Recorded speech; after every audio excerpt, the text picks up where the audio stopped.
We can only imagine what the schedule release video will look like coming up in May when we get the full slate of games, where we know, when we don't know. Right. The one thing that we definitely know, Ravens at Chargers on the docket for 2024.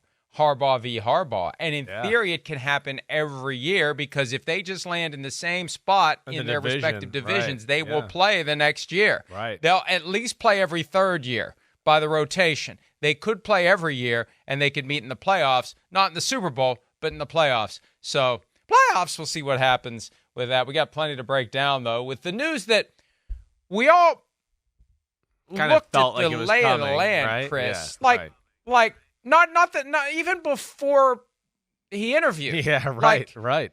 It felt like it was coming this week, Yeah. but this is one of those situations where we would have said 3 weeks ago, Jim Harbaugh to the Chargers. But then they start the whole process, and you're like, okay, well, what's going to happen? Well, what's going to happen? Maybe he stays in Michigan. Maybe he goes to Atlanta. Maybe somebody else gets involved. Maybe the Chargers hire somebody else. Maybe they go Mike Vrabel. Maybe they go Pete Carroll. Pete Carroll was making a push late to try to at least get their attention. Didn't work. And then it's Harbaugh to the Chargers. And because there was just a little bit of a wobble during the couple of weeks that they were pursuing him, you kind of forget that if we would have picked one team that Jim Harbaugh was most likely to land at, it was the team that he wanted to go to last year. Exactly. But there wasn't a vacancy. Right. Yeah, exactly right. I think this is one that was kind of like, oh, we all saw this coming. Duh.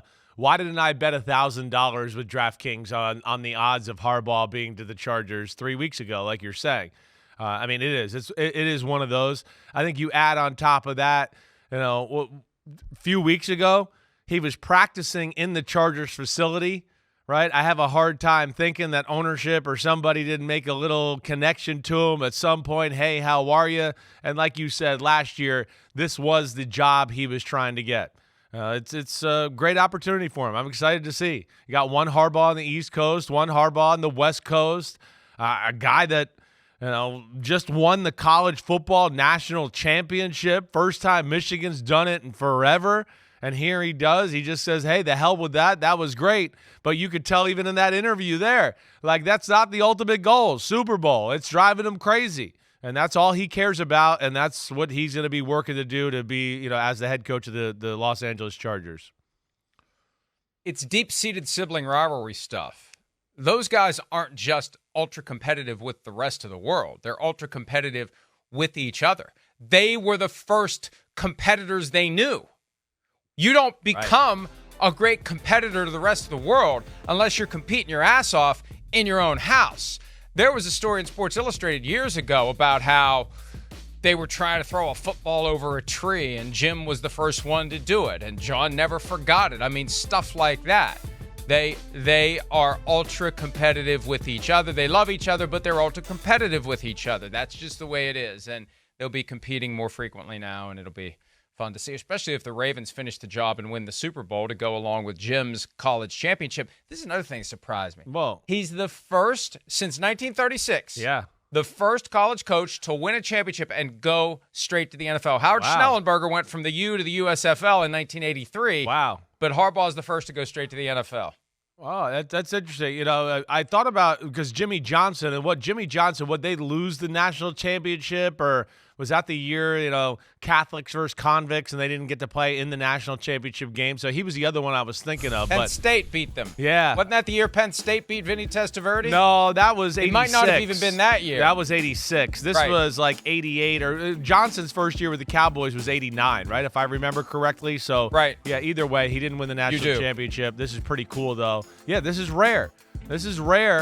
Right? Great coach. We've seen him get to the Super Bowl in the NFL. You're right, I think it's spot on that it's eating at him, by the day in his soul, that not only he lost the Super Bowl, but lost to his brother, right? I mean, going to the AFC West, what? That's like amazing in itself too. I mean, Jim Harbaugh coaching against chippy Sean Payton twice a year and dealing with Mahomes and Andy Reid twice a year. And now Antonio Pierce and the Raiders and all that, and Harbaugh worked for the Raiders at one point. I mean, there's just a lot of great storylines around this thing already that are going to be awesome and intriguing to watch next year as it all unfolds. The Raiders were the first team that Harbaugh worked for as a coach after his playing career ended. And that playing career included 17 starts with the Chargers in 1999 to 2000. Harbaugh played for a bunch of different teams, Bears, Colts. When it was his birthday last month or earlier this month, I can't remember, they pointed out on the Colts social media that he's in the Ring of Honor. I mean, he wasn't even there long enough to be in the Ring of Honor. It's amazing. Now, he took him to the AFC Championship game, and they almost beat the Steelers, and I was there as that pass landed in the end zone, and they didn't have instant replay, and they got it right because it easily could have been ruled a touchdown, and the Colts would have gone to the Super Bowl. But he's in the Colts Ring of Honor. He worked for the Raiders. He started as a head coach at the University of San Diego, not San Diego State. Not that the Chargers are there anymore, but at least the Chargers were in town when he was there at the University of San Diego. So he's got some connections to the team. He's back with the team. And I wonder if there was any conversation at all. I heard nothing about the Raiders making a run at him. Early, it felt like Chargers-Raiders, but this whole Antonio Pierce thing took on a life of its own. Right. We got to give Antonio Pierce a chance because we screwed it up with Rich Bisaccia 2 years ago. You got Max Crosby and others coming out and saying, we want Antonio Pierce, even with all these other great candidates they could have pursued, Mike Vrabel, Jim Harbaugh, etc. Pierce gets it, and I wonder if they even made any attempt to try to hire Harbaugh. And you know Harbaugh will find a way to be motivated by that if he didn't at least get a phone call, or if he called and the Raiders were like, yeah, no, we're good. Go ahead to another team, even if it's in our division and we have to deal with you twice a year. That's the kind of thing that he'll relish because he's ultra competitive. Yes. And I think ultimately, too, if you're just going to compare the two organizations and where they're at right now, you'd probably rather take over the Los Angeles Chargers. If you're Jim Harbaugh, you're looking to hit the ground running, have success right away. And we hit on this a little yesterday. Yeah, it's Justin Herbert. It's one of the best quarterbacks in football. All right, so we already got like the hardest part in all of football to have that guy. That's done. O-line, pretty damn good, right? They got a group up there that's been built the last few years to protect Justin Herbert. Well, Jim Harbaugh running the football, smash mouth, that's what he is. We just saw him win the national championship that way. He was similar to that when he was with the 49ers coaching them. So you look from that standpoint, and then we know the defense has some talent over there, and he's going to tinker and do some things as well. But all in all, I don't think it's even close as to like what organization you would pick right now as far as rosters concerned between Raiders and Chargers. And the biggest thing, being that quarterback, that's a star. Well, and that's been the big attraction from the Chargers in recent years. It's why both Sean Payton and Jim Harbaugh were eyeballing that job last year. They didn't move on from Brandon Staley. Obviously, they did this year after that Thursday night disaster against the Raiders where it felt like the team wasn't even trying to win and the Chargers finished 5-12. But you have to wonder, once you get there and scratch the surface, where is the dysfunction with this team?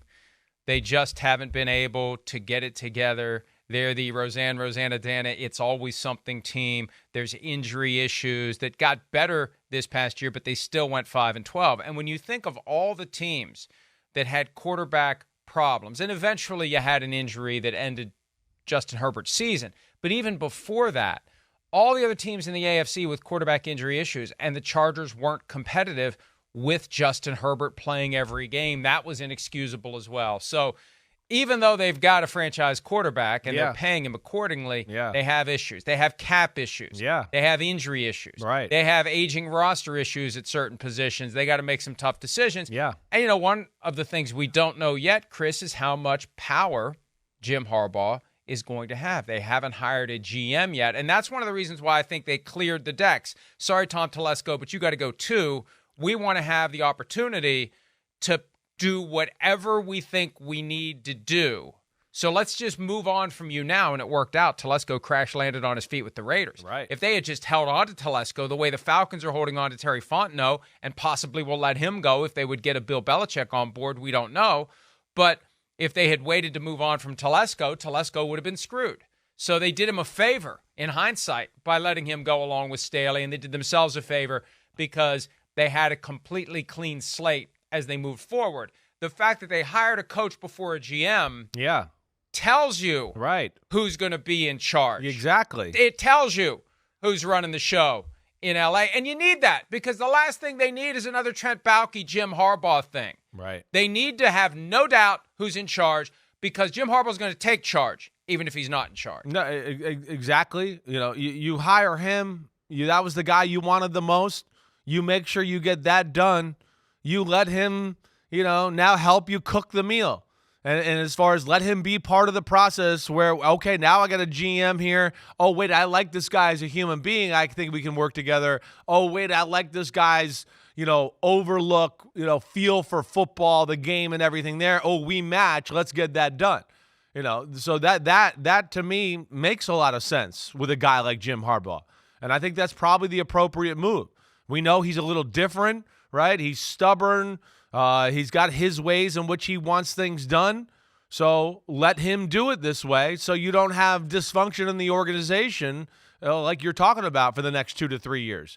Harbaugh is just what the doctor ordered for the Los Angeles Chargers.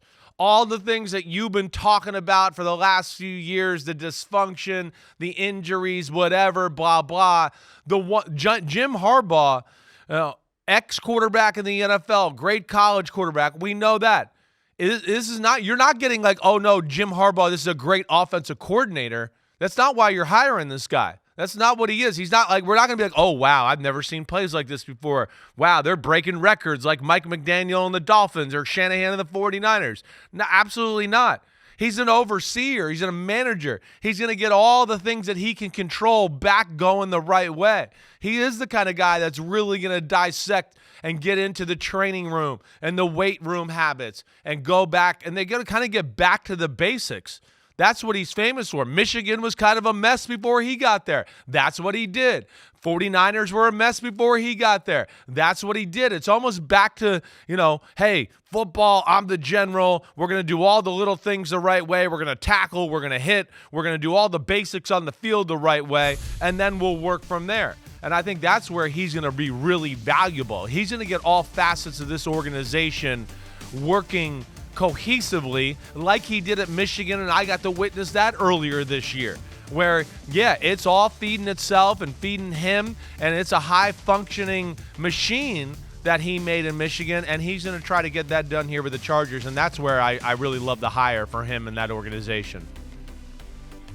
Instant impact with the 49ers in 2011, took a 6-10 team to the brink of the Super Bowl, then to the Super Bowl, then back to the brink of the Super Bowl, and then the 49ers decided that it was too hard to get along with a very successful head coach. What a shock. Head coaches might be a little difficult. What a surprise. Head coaches might be a little demanding. What a unexpected turn. Head coaches might be hard to get along with to the average person. Well, it's up to you as an owner and a general manager to find a way to get along with a guy who can be a little difficult, as the Ravens have since 2008. Yeah. With a guy who is a DNA match, not identical twin, but close enough. Identical twin in the way they think, identical twin in the way they work. I think we said earlier on the show the biggest difference between Jim Harbaugh and John Harbaugh is John has an easy, natural smile, and Jim's is forced. Yeah, That's it. I hear you. They're otherwise exactly as competitive, exactly as difficult when things don't go their way, and exactly as determined to win. It all flows from a good spot. This isn't just egomania. This is, we want to win. Yeah, that's right. What are we doing here? Right. We want to win football games. We want to pursue championships. And as fans, you should like it when the head coach of the team cares more than you do. As much and more than you do. Would call a timeout with 36 seconds left in a playoff game. They care. They live it. They breathe it. They devote their entire existence to that job. And that's why I'm a firm believer they should get whatever they can get financially. We haven't seen the details yet, but whatever it is, you deserve it, because he's going to unplug from Michigan and he's going to plug into the Chargers with every ounce of his being, with every moment of his awareness. That's going to be his primary focus in life other than his family.